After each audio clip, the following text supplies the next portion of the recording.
It's the Bruins Benders post-game live on the Inside the Rink YouTube channel with Maddie and Smitty. Click subscribe to watch us all season long on the Inside the Rink YouTube channel. Follow us on Instagram, Facebook, TikTok. We're at Bruins Benders. And tonight, the Bruins drop a 2-0 decision to the Vancouver Canucks at home.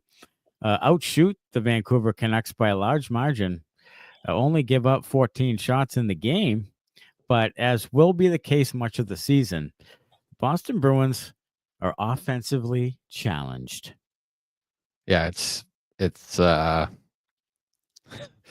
frustrating as hell, and I'm sure it's frustrating for them. It's frustrating to watch it.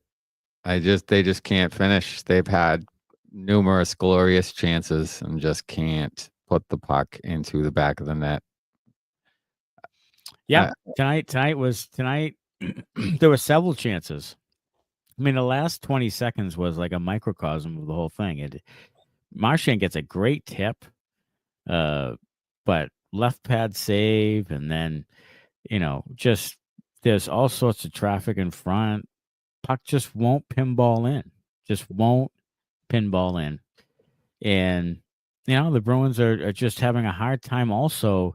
From like the 5-minute, the Fantastic Five, or whatever the fuck they call it, like from that moment down, really like just painstaking, like trying to get the puck into the zone. I mean, Vancouver's doing a really good job defensively, but man, like it's just like, can you make a pass tape to tape? Like people lunging, pucks blowing off of sticks, exploding, like just. Hitting a leg, like just being a little bit too far, a little bit too short. Like, it's just like, can we do something smoothly, please, to gain the entry into the zone? Yeah, this drives me nuts. I've talked about it all year about how the passing hasn't been good. And I was watching the game and I was thinking to myself, Parker Wotherspoon, I'm not sure he completed a tape-to-tape pass all game long. And then I look at the box score and he's the only defenseman without a giveaway. Which is absolute horseshit. I don't know who does these fucking stats. But it's pissing me off because I'm watching him pass the puck to nobody time and time again, and he doesn't get a fucking giveaway. Right. I don't know. I don't know who does those. I don't know. Sorry, John. It's just he's passing it to nobody. Between two guys once. He was passing it up the boards to nobody a million times. I mean, I don't know what the hell the guy's doing, but it's not helping the team when you have even Brick said it, and he usually doesn't do that, but he's like, you got to complete a pass there. Right. It's like, what the hell are we doing? Yeah. Yeah, it's a problem with the team, and I don't understand why all of a sudden guys can't pass. Their D-zone exits are bad because they don't have enough guys on the back end who can pass the puck. They don't. They are bad. Yeah, they can't get the puck out of the zone most of the time, and then through the neutral zone. It's just painstaking. It's just so frustrating to try to watch them advance the puck. I mean, with some urgency, and they can't do it, or then they'll dump it in and they just won't get to it. Like, and then tonight, I know they were having a hard time gaining the zone, but there was one time when they get into the zone. I don't know, it was 2.5 minutes left or so. They finally get it in there. Geeky gains possession. Why isn't Swayman on the bench? Like, what are we doing? Like, why wasn't Swayman out of the net? Like, I don't. So it took Swayman until about 1:20 left or whatever it was, a minute left. Yeah. To finally leave the net. Like, I don't know. I mean, I'm at a loss. I mean, they're playing with more urgency and so forth, but at the end of the day, they need more offense. They need a forward, at least one, and it's going to be what kills them in the end. I mean, and Sweeney said at the beginning of the year, the forward short or whatever the hell he said, and he's right. At least a forward short, and they're more than one forward short. Yeah, sure. A couple of forwards short. Yeah. And then tonight, of course, they're probably like 3 or 4 forward short, if we're being completely honest. Yeah. If you're talking about a team that contends for the cup, they have 3 or 4 forward short. They are 100%. They are. And I don't know. They're not a guy away. They're not going to be able to pick somebody up at the trade deadline and magically all of a sudden be, a team that to be reckoned with. Like No. that's not happening. That's not happening. They don't have enough. They don't. I mean, Morgan Geekie had a wide open chance, walks in, save. Yeah. You know, they had a bunch of chances tonight. They did. Bunch. A bunch. So it wasn't like they weren't getting it into the zone and didn't have. They had 33 shots for fuck's sake. I mean, they had plenty of chances to break the game open early on, and they just couldn't do it. Yeah, and then they get a bad call, and a lucky bounce, and it bounces right to Jake DeBrusk, of course, and he scores.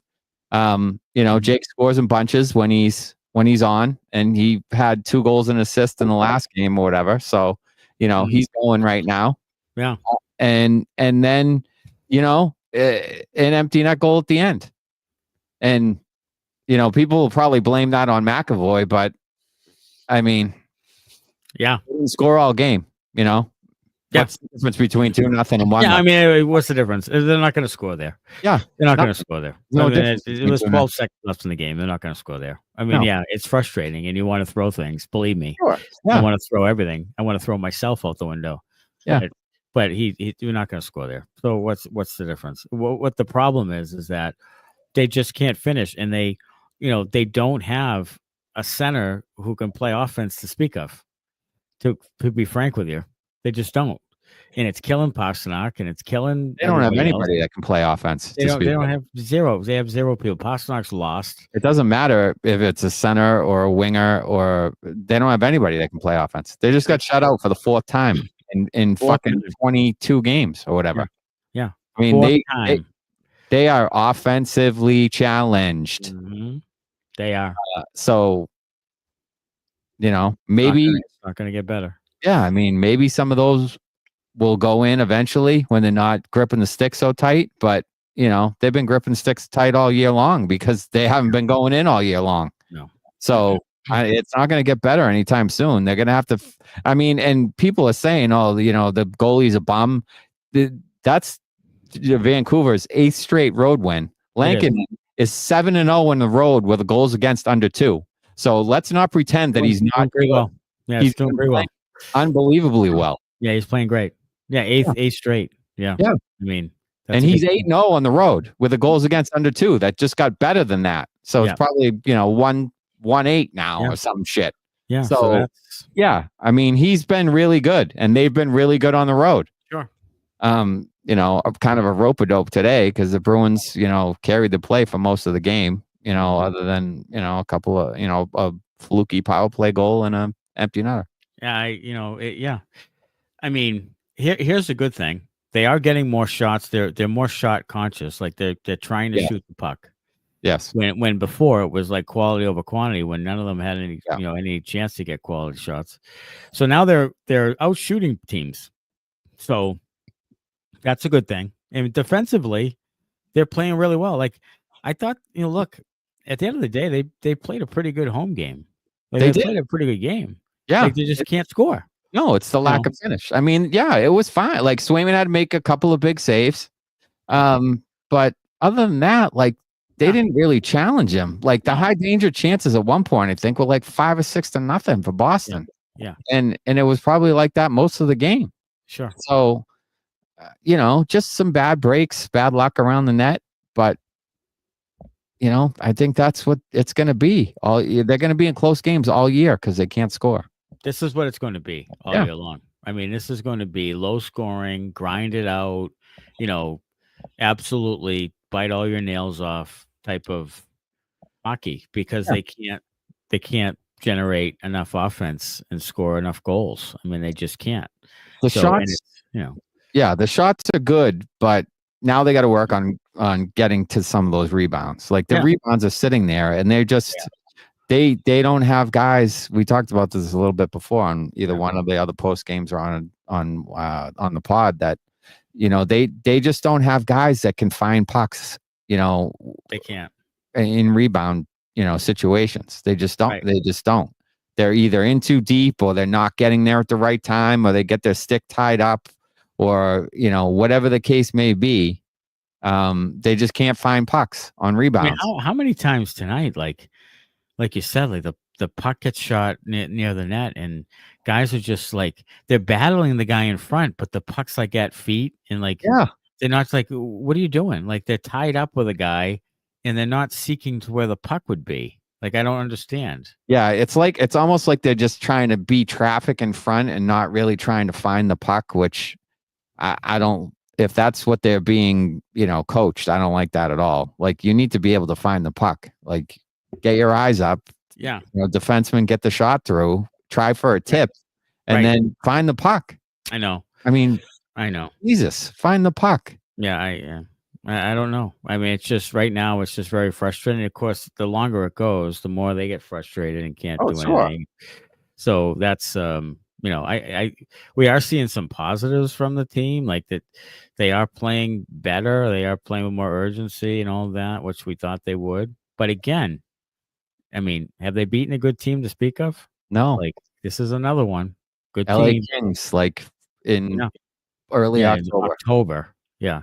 I mean, here comes some, Winnipeg's coming down the line here soon. So I mean, are they going to beat one of these teams? Are they going to show that they have enough to beat one of these teams? I don't know. I just don't know. I mean, the way Winnipeg plays defense, I don't know. We might keep that one close and lose 2-0. Right. The rebound thing that's going to be how they have to, score. That's going to be how they have to win games. Sure. It's going to be this for the rest of the season. It's going to be white knuckle, hoping that you can get a tip or throw it off someone's ass or, whatever, glove it to someone else on your team and have them knock it in.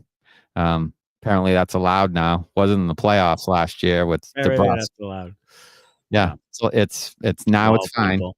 I mean, look, it should be fine. Yeah, it should be fine. We've been talking about that for let it all go in. They've been clamoring for more goals. Like that should be allowed. Like that should be a good goal, no question about it. But I'm with Brick. Like the consistency of the call is the part that pisses me off. Right. Because they call DeBrusque for a hand pass. When he's lying down on the ice.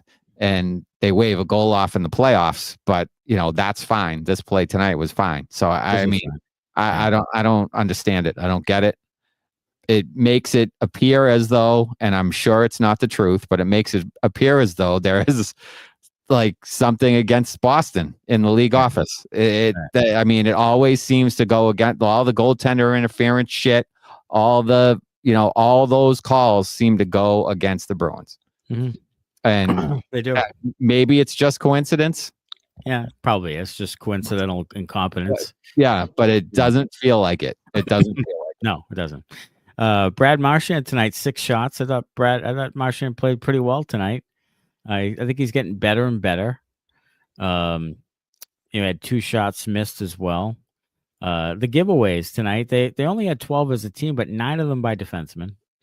3 by Carlo. 2 by Peak, 2 by Zadorov. Peak did have 3 shots on net.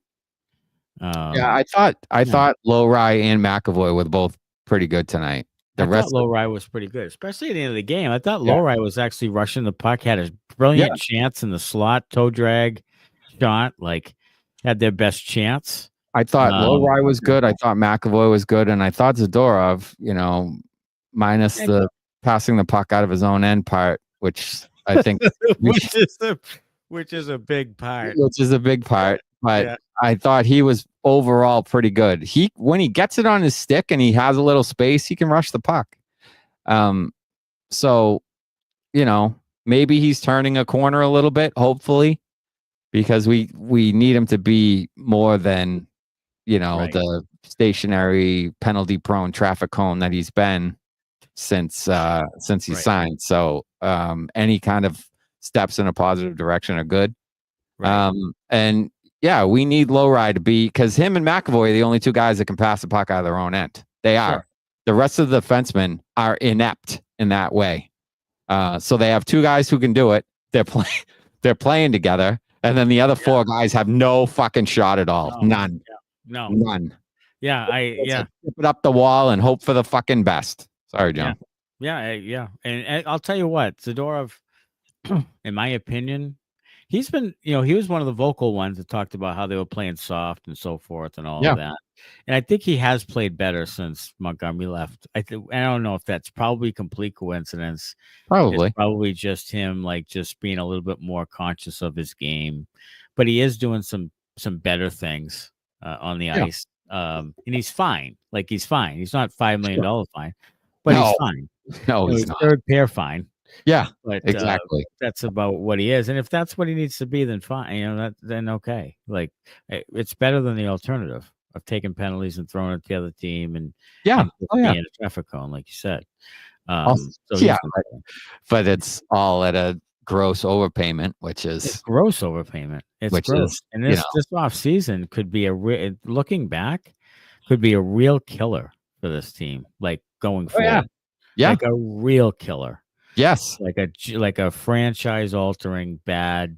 You had a chance. You had some money. You just had to be smart about it. Right. But you figured we have to spend all our money, and we have to spend it on whatever was there, which wasn't good enough. And no, I think that's Sweeney. That's Sweeney trying to hold on to his job. It was. I think he knew, because he, like you said, we've said it a million times. He came out and said that the roster wasn't finished. Mm-hmm. So he knew that the roster wasn't good enough. He knew it. And so he spent money because he knew it was already not good enough. So we got to fill some holes to make it respectable, and maybe we can sneak into the playoffs is my thought of what he was doing. So, you're left with overpaying for a couple of guys that you probably could have spent the money better elsewhere. Sure. That might end up biting you in the ass when, the time comes when there's a available guy that you would like to get and you can't because you already spent all your money, or you spent too much of it and you don't have enough to go out and get a top end talent. And that's what this team needs, more top end talent. They don't need any more third and fourth line guys. No, they don't need third and fourth. They don't need third pair D. They don't need any of that. Yeah. Stop with the picking up guys off the scrap heap and trying to rehabilitate them here. Stop it. Yeah. Stop with the Max Jones. Stop with the Riley Tufte. Stop with that. Stop. High end talent. Yeah. Spend for it. That's what you need. That's what you need. Yeah. And that's what he's, Sweeney's been trying to just sort of tread water and stay in the playoffs. And this is the one year, I think, that it finally catches up to him, because there's no guarantee they make the playoffs with this team. Even now. No. Even with the coaching change and all that, they still haven't beaten good teams. So until they do that, then I'll turn the corner on it. But right now, I don't think so. Right now, they're in fifth, and they have 23 games played. Yeah, more games. Yeah, Buffalo has the same amount of points and has only played as 2 games in hand. Detroit has 3 less points, but has 2 games in hand. So there you go. Everybody else around you is playing a little bit better than you. Yeah, it is. Yeah, so that's the bottom line. Yeah, that's the bottom. And Buffalo's playing better. Like, yeah, we're gonna right now you're among those teams. Like, you'd think, like, well, Buffalo's not as good and Ottawa's not as good. Well, I'm not so sure. Like, you're with those teams. Like, it's all a crapshoot now. It's Detroit, all those teams. Like, you're all the same. Well, yeah, when you talk about the forwards, and we did this exercise before, like, those teams are better than you. You might have the edge in goaltending, maybe, with some of them, and you might have the edge in defense, maybe, but some of those teams have better talent than you, more talent than you. Yeah, that's 100% true. So, you're in that group with the also rans right now. Mm-hmm. You are 100% right. You're in the same group. So unless you find some offensive finish, this is going to be nip and tuck the whole year through. And then you have to wonder, are they better off not making it? Yes. And I think they are. I think they are, so that people make some real decisions. Yeah, I still want them to make it. Because I want them to win. Playoff hockey. I want playoff hockey because it's awesome. Right. But they would be better off if they didn't make it. They would actually be better off if they absolutely tanked because apparently there's 3 or 4 guys that are pretty good at the top of this draft coming up. So I would want to be in one of those spots to be guaranteed one of those 4 guys. Right. Here's a good point from David Ilsley. Bad teams have bad luck. It's a good point. Yeah, that is true. Bad teams have more bad luck, and that's, you talk about puck luck. Yeah, bad teams tend to have it more, and that's probably true. That's probably true. Power play needs a complete overhaul. That's been like that for a while. The Rat says everyone knows Pasta is going for that one tee, and that's again a couple of occasions today, even 5-on-5, where they're trying to get it to him, and it ticks off a stick. And I mean, he had a couple of good chances with the 1-tee tonight, and McAvoy shot a couple times from the top of the umbrella. I don't know if they all got through, but he had like a quick slap shot that he took from Marchand and then or Zacha. So they are kind of diversify or trying to a little bit.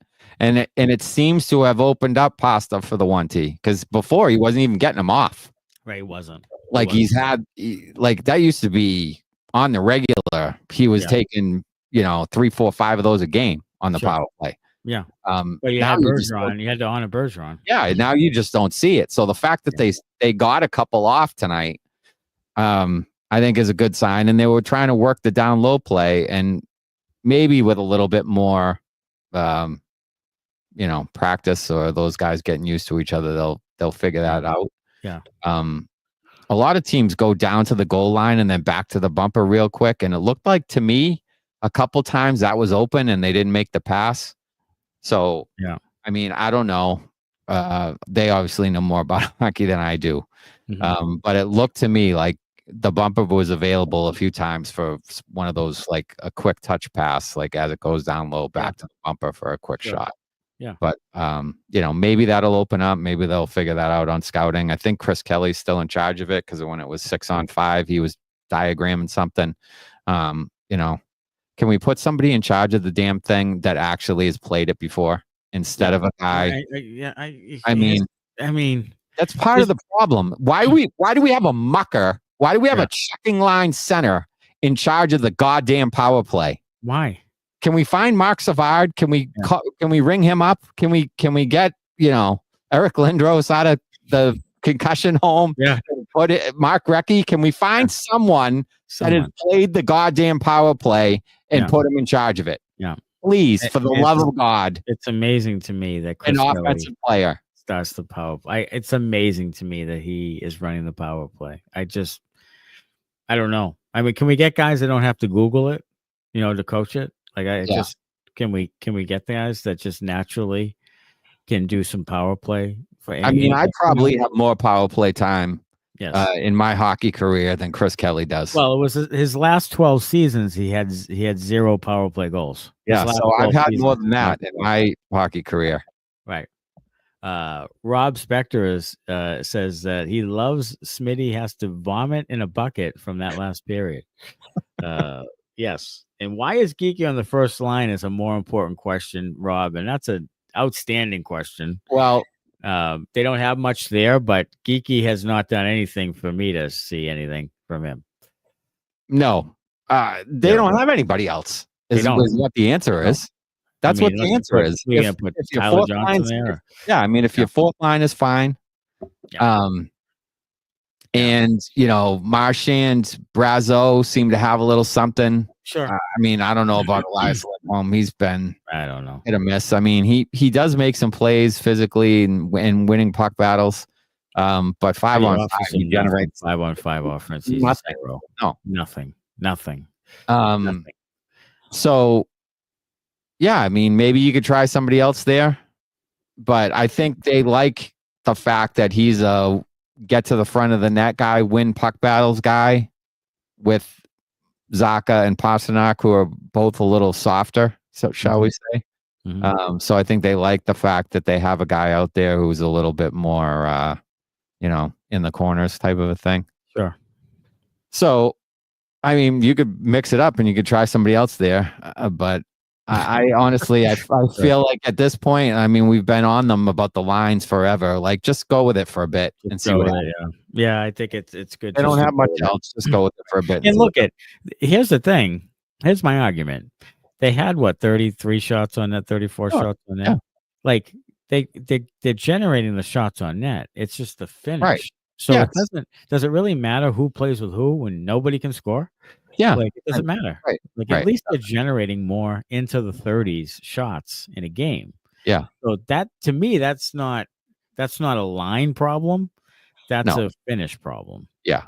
If you're not fucking I 100% agree with you. If you're consistently outshooting your team now, the other team now, which they appear to be doing, and look, they're not all high danger chances or anything like that. Right.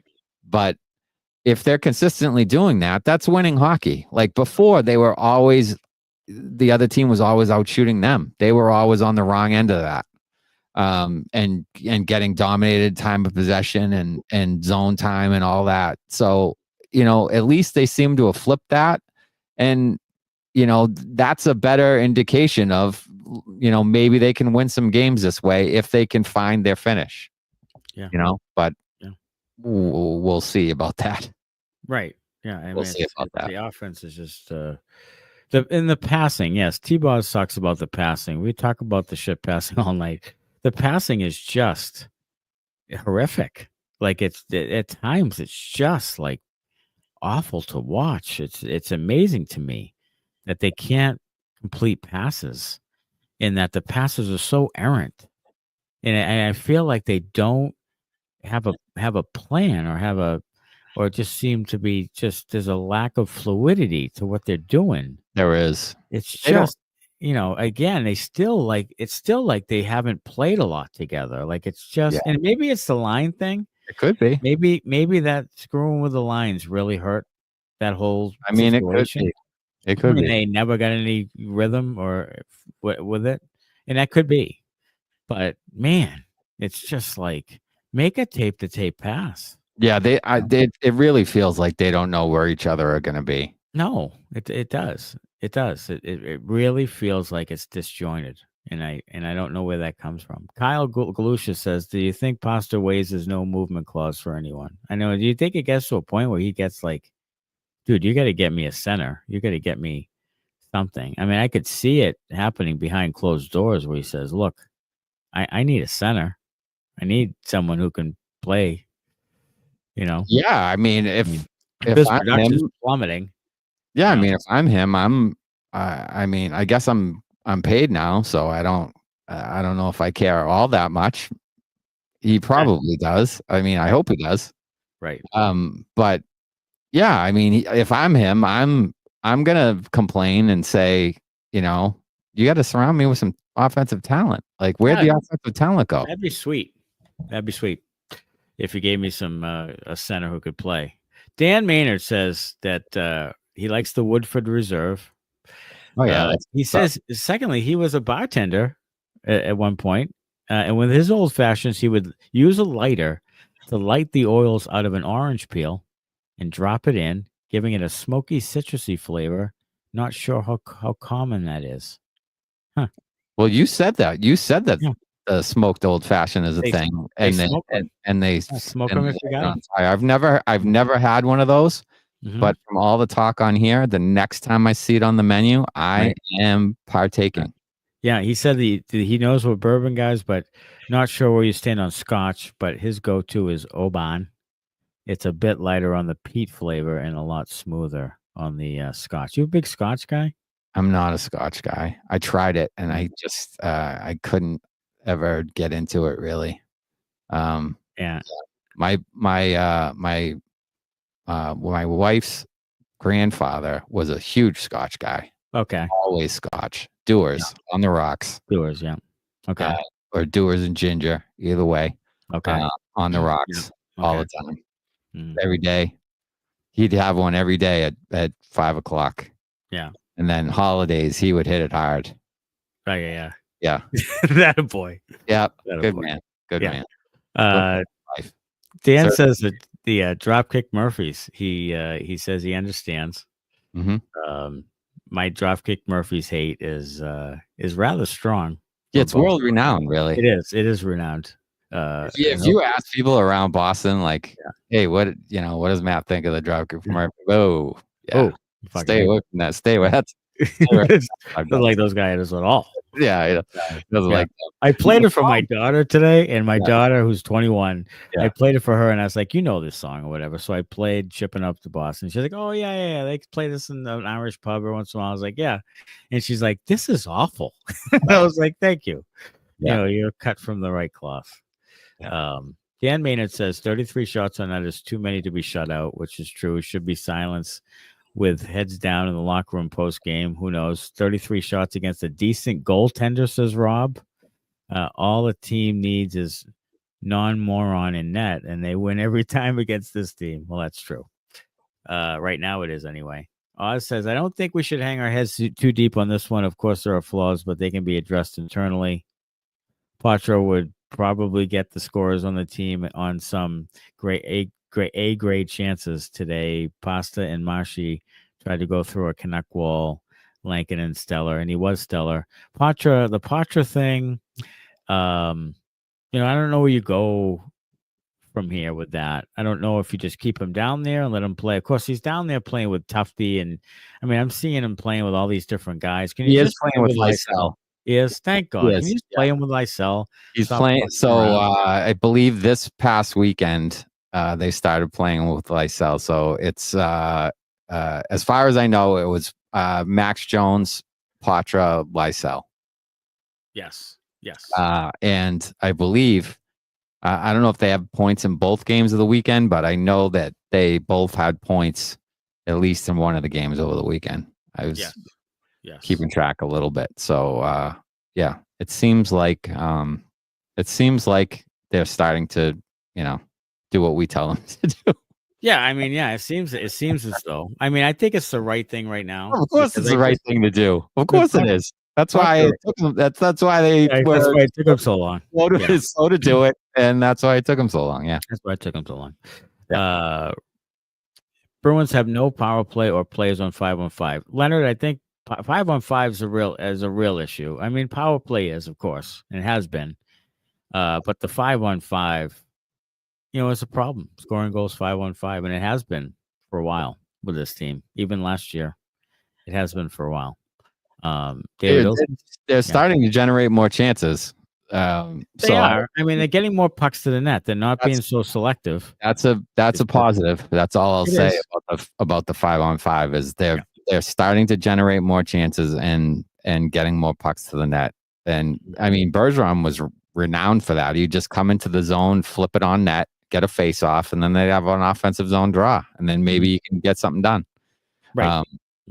And they have a couple guys that can win face-offs. So, maybe that's a strategy they implement a little bit more to be a little better 5-on-5. If they aren't doing it now, they probably should be. Right. Because I did see this stat from somebody, I think it might have been on Twitter where I saw it, that the Bruins have not scored more than 2 goals since November 14th. Is that correct? Yeah. 12 days. Yeah. Yeah. I mean, and they haven't scored more than 4 many times. It might be 4 times. The first 2 games of the year they did. Yeah. And then from then, it's only been a couple times since. Yeah, I think it's only been twice since. Yeah. They are who we thought they were, says Jonesy. They are who we thought they were. Yeah, they're who exactly you thought they were when you started the start of the season. You were like, this team isn't as good as last year, and they're gonna struggle to score. And bang, there it is. Analysis. Aussie says just got to Quebec from Boston. You can't believe we couldn't muster a goal. 27 block shots from the Canucks tonight. I mean, they had a real effort to block shots. Heinen had 3. There were some defensemen on there who had 4 each. Like they were blocking all sorts of shots. Yeah, they packed it in, definitely. That was the old Claude Julien, got 6 goalies out there packing it in the slot. And good for them. They survived, I suppose. Brandstrom had a couple of huge blocks for them. He did. Huge. Had the one on Brazeau right at the net front that stole a goal from T-Boz. Yeah. Yep. Marchand had one at the end on Lindholm after he had that deflection. Lindholm hit him in the ass with a puck that I think probably would have went in. Yep. Right in the ass. Because the goaltender was down. Yeah. So I mean, T-Boz says on here it's the worst puck luck he's seen in years, and I think I would agree. It's just, but again, going their way right now. But again, is it bad team, bad luck? Bad team, bad luck is true, and then the chances that they've had, they just haven't been able to bury them. I mean, Pasta's had a bunch of chances. Zacha's had a bunch of chances. Right. Geeky's had a bunch. There's been a bunch of guys that have had chances. McAvoy, hit a post the other day. So there's been a bunch of guys who have had opportunities to score, and they just haven't done it. And at some point, it's like you're NHL players. You're getting paid, and paid to play offense. Some of you, so it's time to score some goals. Yeah, sure. I mean, enough with the bullshit. Like it's time to score some goals. Yeah, it is. It's time. Oz says he's still disappointed in Frederick. Frederick has done next to nothing other than one game where he scored 2 goals.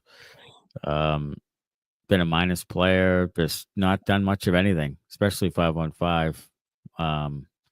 Not sure what the issue is, and I think you have to believe he's a candidate to be shipped out. Yeah, I mean, he has to be. I mean, would you really give that guy? I mean, here's the thing: would you really give him? Would you really invest in him for the next 3-4 years? I wouldn't. I would not. I would trade him right now. Yeah, I would not. I just don't. I just think he's a dime a dozen guy. I just think that there's guys that can do what he does. There are guys. There's guys on your own team that do what he does. Yeah. There's right. There's guys in your system. Yeah. Who can do what he does.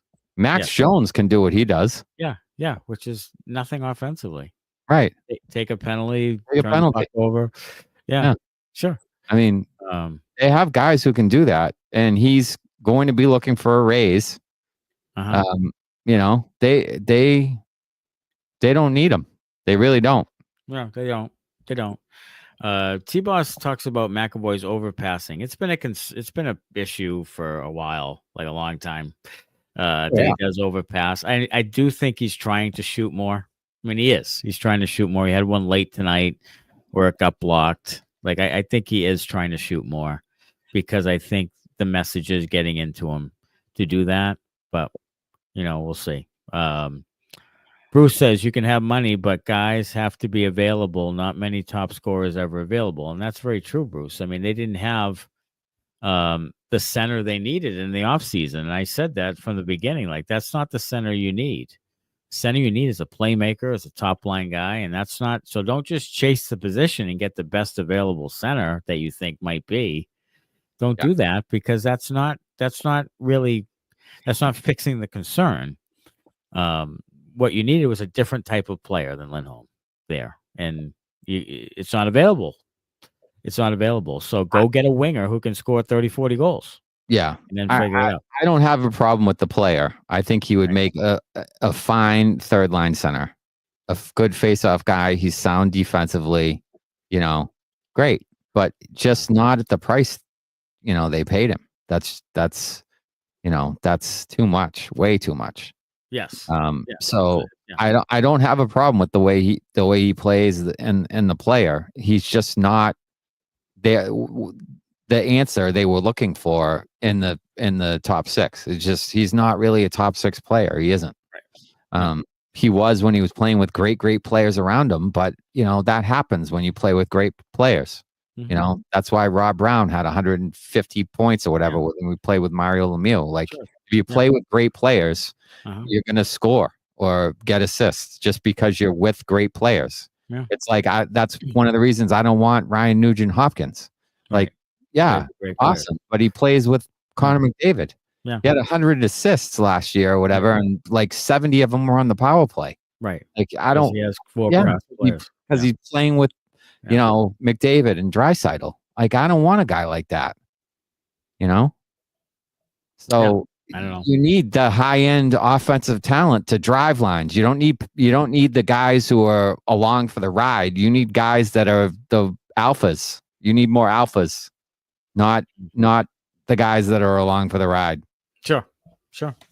Adrienne is cleaning the house for Thanksgiving. She's cooking and she's hosting. So she did the food shopping. She benched turkey. She's playing with ham. Okay. Yeah, she's going ham. She's starting ham. And she's going mashed potatoes and mashed sweet potatoes. She's doubling up the potatoes. Love it. Yeah. Good for you, Adrian. Yeah. Happy Thanksgiving. Hope it goes jump in on the starches. Yeah. Yeah. Starch it up, baby. Have to trade, but have to give up something, says Bruce. And that's the problem. Oh, yeah. It's not a ton there to give up. It's not a ton there to spend. There's not a ton there to, do much of anything. There's not a ton there to draft. I mean, you're in a hole right now. Yeah, that's really the issue. Is you could trade some guys, but who wants the guys you want to trade? No one. Yeah. I nobody. I hear you. You're not going to get anything valuable in return for any of these people. No, you're not. You're going to get whatever mid-round pick for. You're not even going to get that for like Geeky's going to get you nothing. Right. I mean, Frederick's going to get you a mid-round pick, whatever. Like, it's by themselves. Like, Carlo will get you a little bit more, because he's respected around the league, but not as much as you think. So unless you traded Swayman, McAvoy, or Pastrnak, or Marchand, even Marchand might not get you that as much as you think. So that's all you got. I mean, I don't know what to tell you, but this is a tough spot they're in right now. Really is. They are in a tough spot, and it's bad roster management, it's bad roster construction. Yeah, it's bad asset management. It's all the above. This is what happens. Then you become this. Yeah, this when 500 team. Yeah, when your general manager screws up a lot of things. Yep, the roster shows that, and you end up with the roster that you have, and it's trending in the wrong direction. Yeah, no. In the wrong direction. Adrian had to cave and get pre-made dressing because she never mastered her mom's stuffing before she passed. So she's sipping her first eggnog of the season with Wild Turkey 101 and a dash of allspice. Get after it, Adrian. Screw the dressing. Let's just get right to the Wild Turkey. Yeah. So are you an eggnog guy? So she didn't bench. She didn't bench the turkey. She didn't cut the turkey. Not the wild turkey. She's got the wild turkey right there. Wild turkey. That's starting. That's starting in her eyes. Am I an eggnog guy? No, I'm not. I'm not an eggnog guy at all. I don't like it. I don't know what it is. Thick, maybe. I don't know. I haven't tried it in a long time, and I don't know if I don't know if I've ever had a booze one. Oh, you haven't had a booze one? I don't know if I've ever had a booze eggnog. The virgin eggnog? Yeah, I guess. Right. So I don't know if I've ever had a boozed eggnog. So maybe I would be willing. Yeah. I mean, I'd be willing. Yeah. I'd be willing to go boozy. How bad can it be if there's booze in it? Really? Yeah. I'd try it. Wouldn't it taste like kind of like along the lines of like a White Russian type of thing or something? Yeah, maybe to that extent. Yeah, I mean, I like a good White Russian. Yeah. So. Yeah, you like. Yeah, you like that. Yeah, they'll drink a Bailey's and vodka. I'll drink Bailey's all day. Yeah. I had a hot chocolate with the Bailey's in the other night. There you go. A little Bailey's and hot chocolate. Boom. I gotta break open my coffee liqueur that I have. Ooh, coffee liqueur. Tis the season. Mix that with some Baileys. Yeah. Bruce says, please put somebody in charge of the power play. We talked about that. Should not be a third line center, third line, whatever Chris Kelly was. Should not be that guy.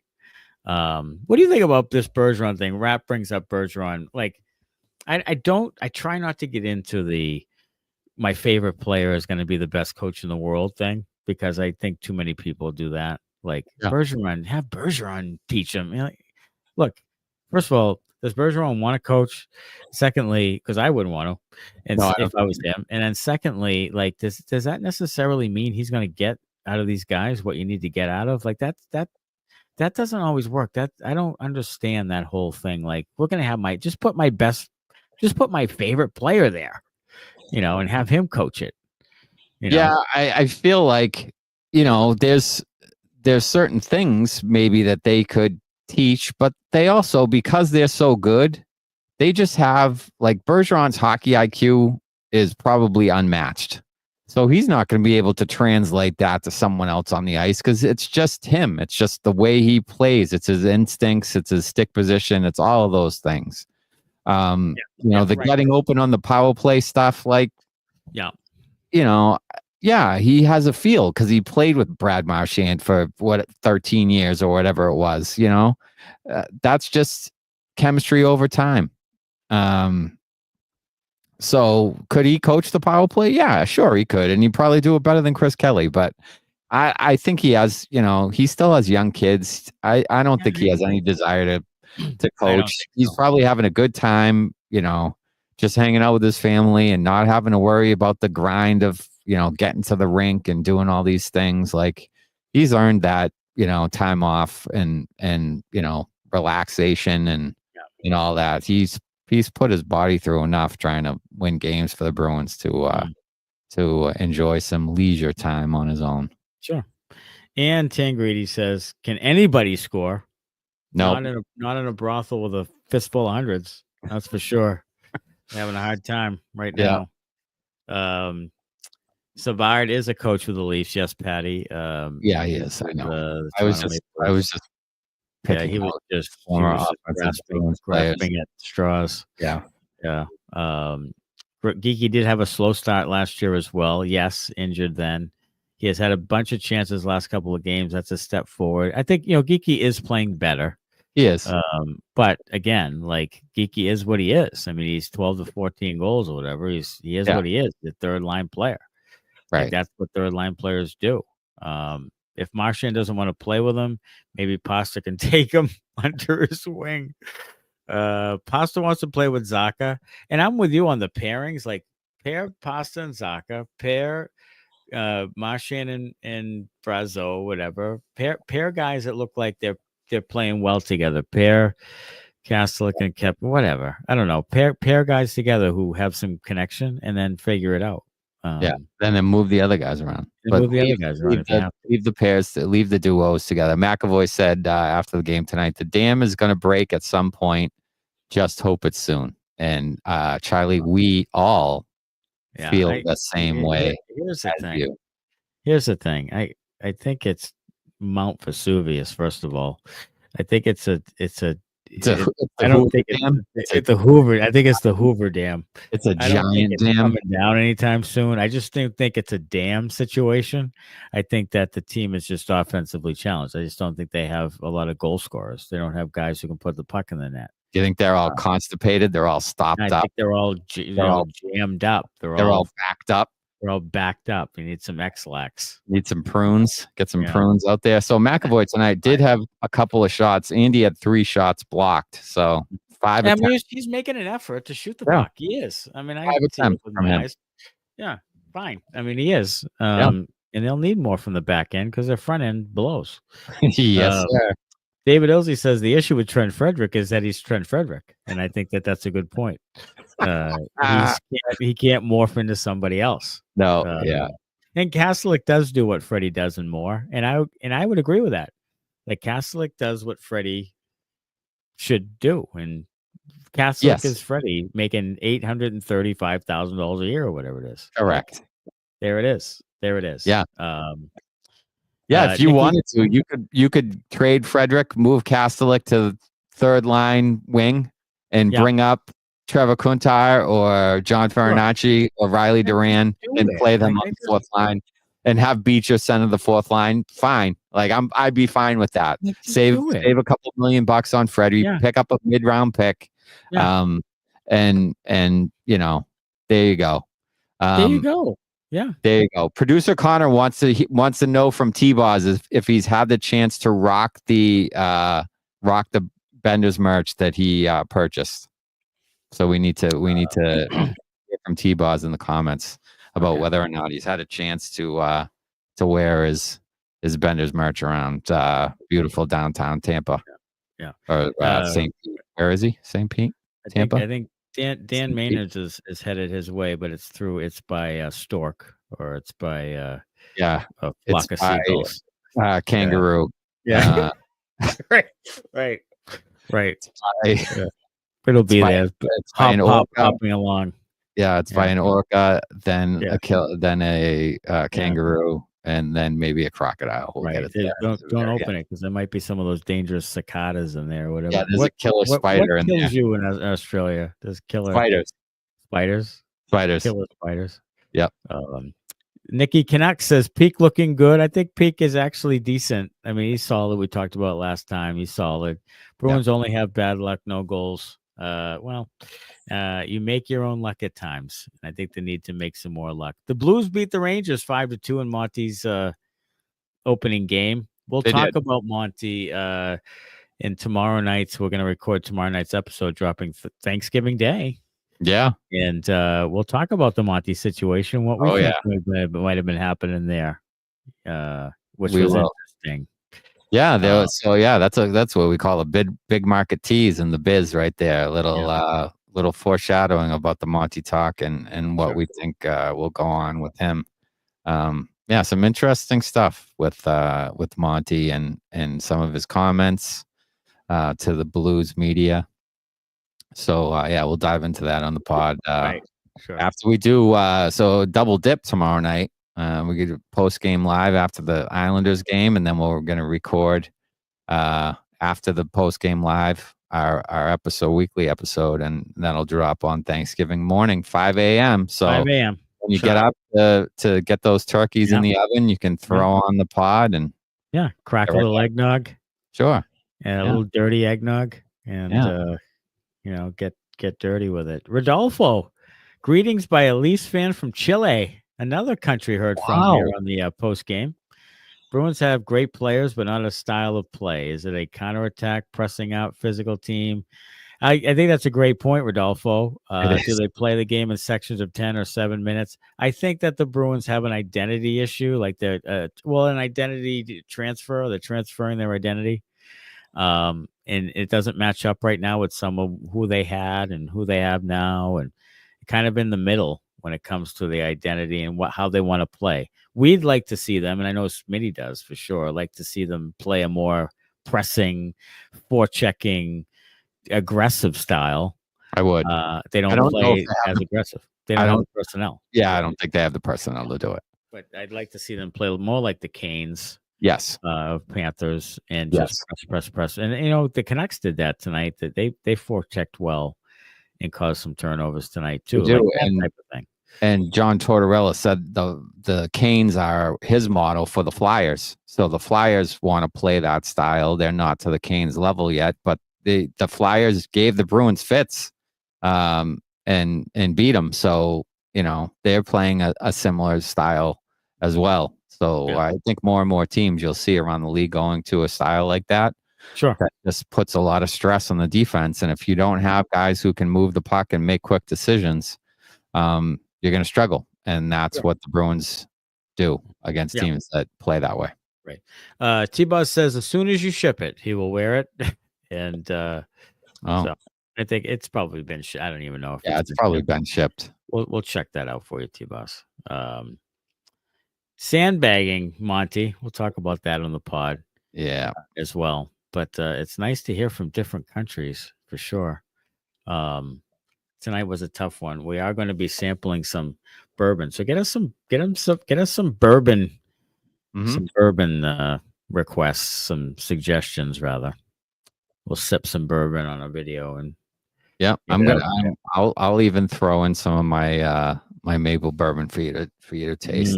Maple bourbon? Yeah, I think you'll be down on that. I think you'll be in. What is Irish eggnog? Do you know that? I'm going to go with eggnog with Irish whiskey in it. Boom. Irish whiskey. Okay. So I'm going to say eggnog and Jameson is an Irish whiskey. Eggnog and Jameson. Okay. I could be wrong. I might be wrong on that, but that's what I'm going with.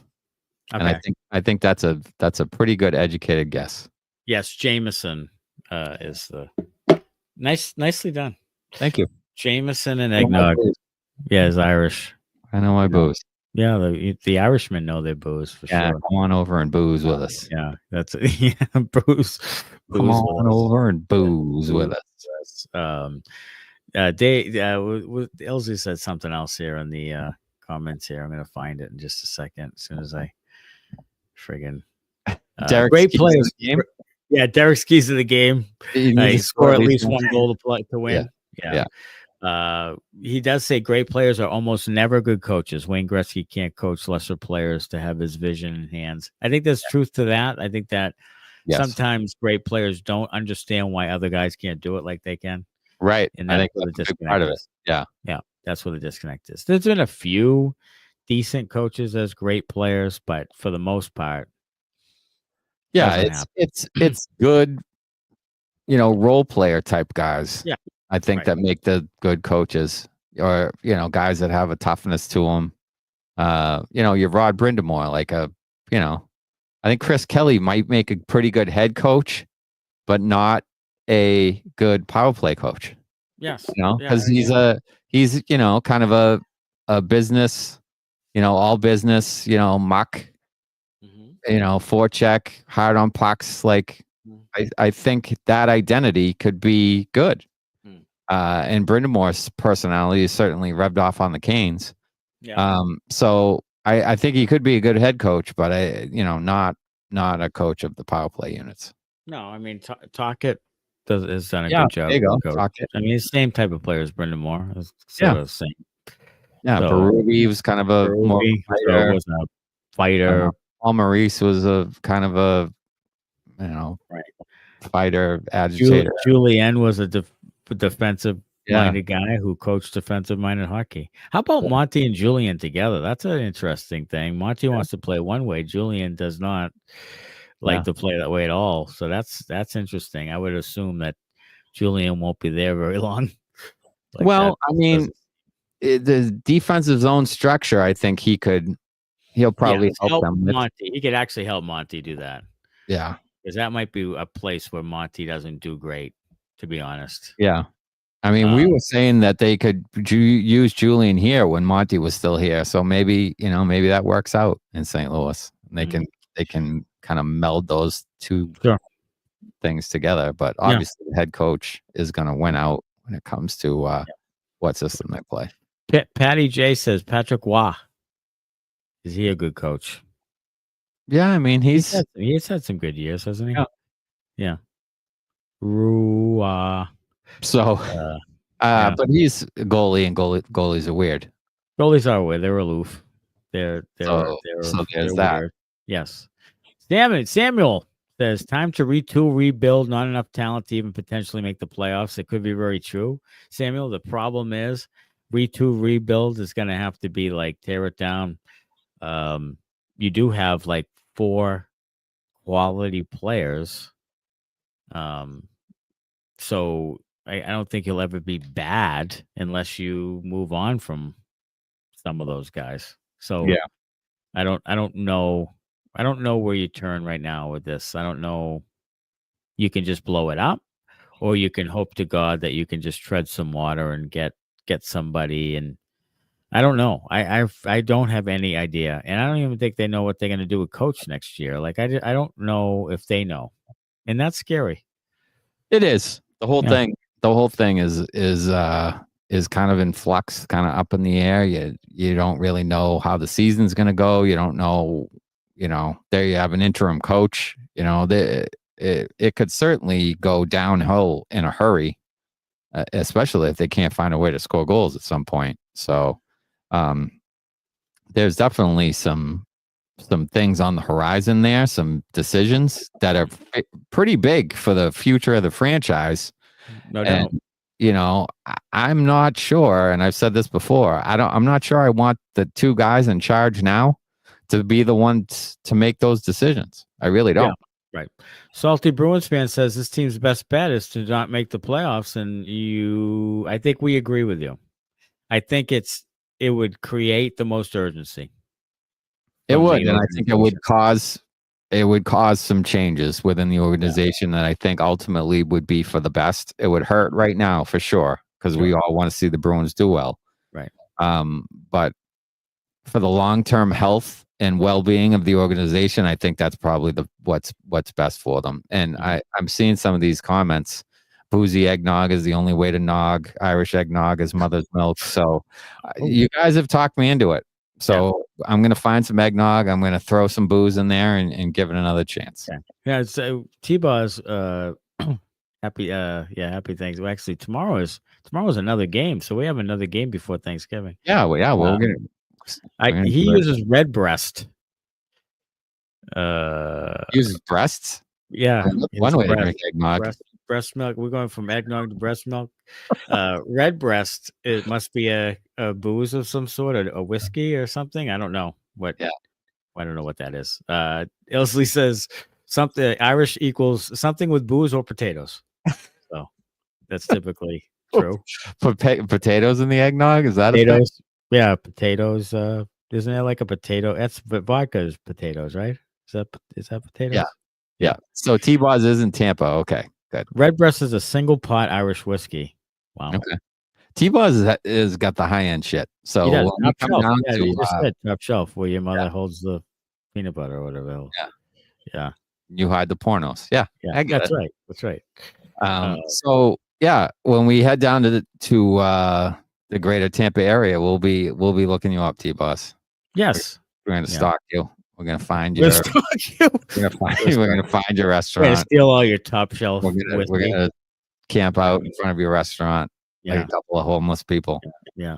And steal some of your top shelf.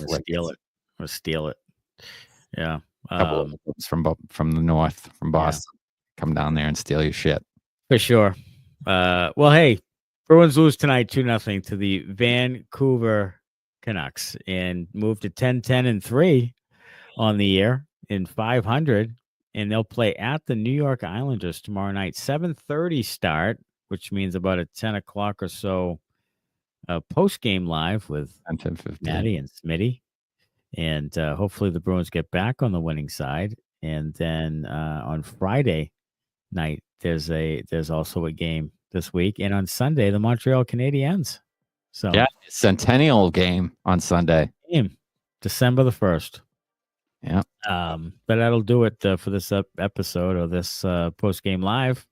We appreciate everyone's comments, and as always, it's a great little chat room we've developed here, and we'll see everybody again tomorrow night. It's going to be another good night of post game live. Hopefully this next time it'll be positive. Until then, as always, go Bruins. Thanks a lot. Bye-bye.